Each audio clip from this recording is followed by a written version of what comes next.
2 ans après la grève meurtrière des mineurs de Marikana en Afrique du Sud, l'enquête prend fin et la justice s'apprête à juger les auteurs du massacre qui a causé la mort de 34 personnes, toutes des ouvriers.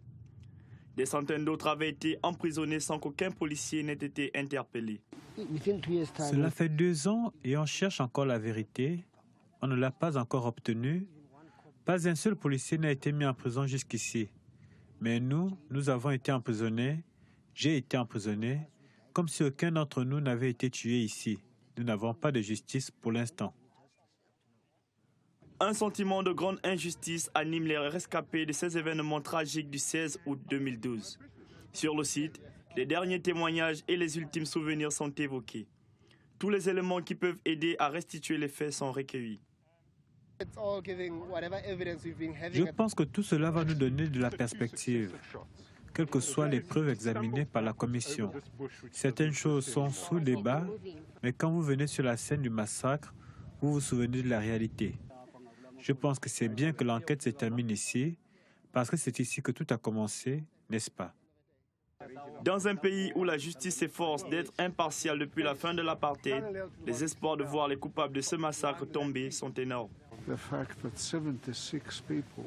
fait que 76 personnes aient été gravement blessées prouve que la police s'est lancée dans une fusillade frénétique.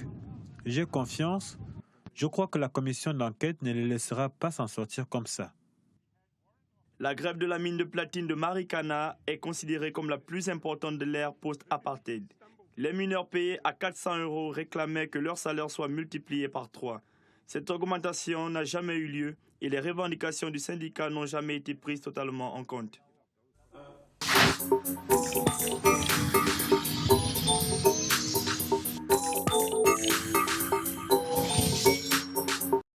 Après plusieurs décennies de guerre et de famine, la Somalie est peut-être entrée dans une phase d'apaisement et de reconstruction. C'est en tout cas ce que révèle une étude effectuée dans la capitale de ce pays. Un sondage effectué sur 16 000 personnes indique que les habitants de Mogadiscio seraient déjà plus heureux qu'il y a un an. Nous sommes beaucoup plus heureux maintenant. Nous avons lancé ce commerce en janvier de cette année et aujourd'hui, nous sommes beaucoup plus optimistes. Nous espérons que notre commerce générera plus de profits à la fin de l'année, puisque nous avons créé plus de postes. Il y a eu beaucoup de changements dans le renouvellement des routes. Tout était en ruine et vraiment en mauvais état avant qu'on arrive ici. Mais maintenant, comme vous pouvez le constater, personne ne peut trouver de maison à louer, parce qu'elles sont toutes remplies et la ville est en train de s'agrandir. Les infrastructures de base telles que les routes, les logements et les hôpitaux ont connu un développement signifiant. À côté, c'est le retour des investisseurs. Le commerce reprend ses droits et les membres de la diaspora reviennent pour servir leur pays. De plus en plus de membres de la diaspora sont en train de revenir et investissent dans des entreprises du pays. Ils créent des emplois pour les jeunes au chômage. Je suis menuisier. Il y a de plus en plus d'emplois. La diaspora est en train de revenir. Et comme on est à Mogadiscio, on est plus optimiste sur le futur. La Somalie, qui compte 10 millions d'habitants, était en 2012 le pays le plus corrompu du monde. En dehors de Mogadiscio, où la vie semble reprendre un cours normal, le reste du pays continue de payer le prix des guerres claniques.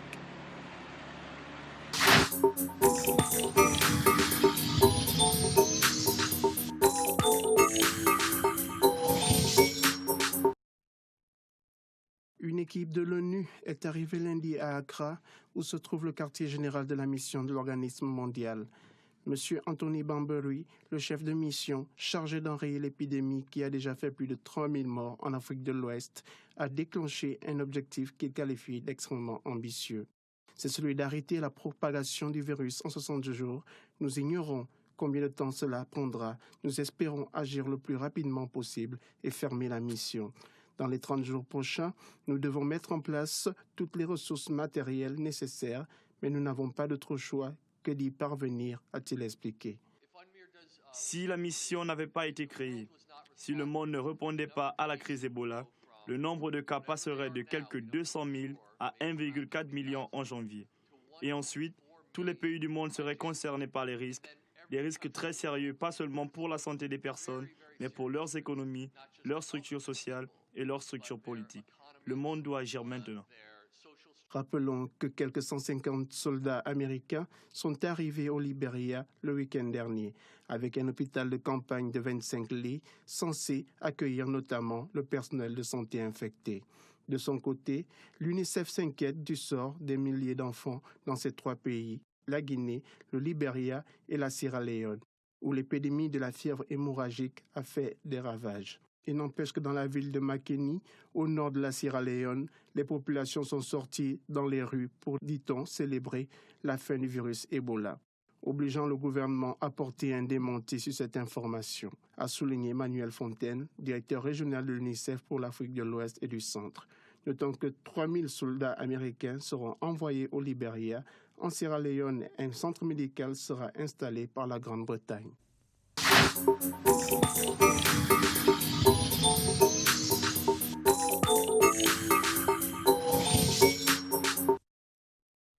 Dans un pays emprunt aux problèmes de racisme et dont près de 64% de la population est catholique, l'écologiste Marina Silva, en course pour l'élection présidentielle de ce dimanche, est en passe de devenir la première présidente noire et de confession évangélique du Brésil. Pour cette ancienne récolteuse de latex en Amazonie, une nouvelle politique doit voir le jour dans le pays. Ce ne sont pas les vieilles structures qui vont au deuxième tour. C'est la nouvelle attitude, l'attitude d'un programme, l'attitude du respect, l'attitude du débat et pas l'attitude de l'affrontement qui permet d'aller au deuxième tour. Son statut de co-favorite de la présidentielle de ce dimanche s'explique par deux facteurs.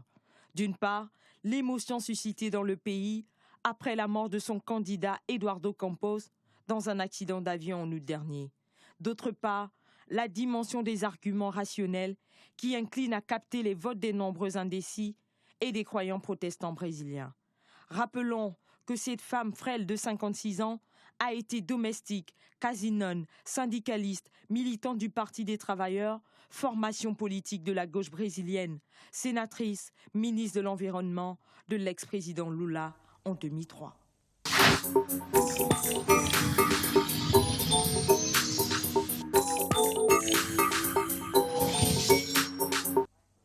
Avec des caricatures saisissantes et sensibilisatrices, les dessinateurs africains, précisément ceux de la Côte d'Ivoire, comptent lutter efficacement contre la maladie d'Ebola, laquelle a déjà fait des milliers de victimes depuis le début de l'année. Parmi les journaux paraissant au pays d'Alassane Ouattara, le bimensuel Le Côte d'Ivoirien participe de façon originale aux efforts de sensibilisation, maillon essentiel de la lutte contre le virus. Attirer l'attention de la population africaine sur les modes de prévention, les moyens de transmission du virus par la caricature, est l'un des canaux susceptibles de véhiculer les messages de façon simple et explicite. Dans les dessins, on a mis en scène des scènes assez cocasses et simples, mais en même temps qui, quelque part, véhiculent un certain message. Voilà, parce que dire des choses de façon simple, c'est toujours mieux, hein, mais vous verrez qu'un dessin en lui-même comporte tous les aspects d'une question donnée.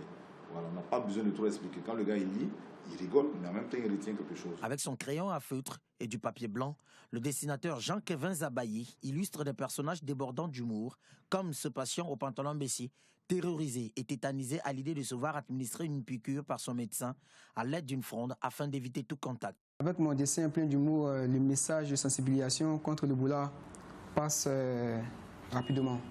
La Côte d'Ivoire est pour l'heure épargnée par le virus d'Ebola. En revanche, les artistes ne cessent de faire passer des messages de sensibilisation comme pour barrer la route à cette maladie.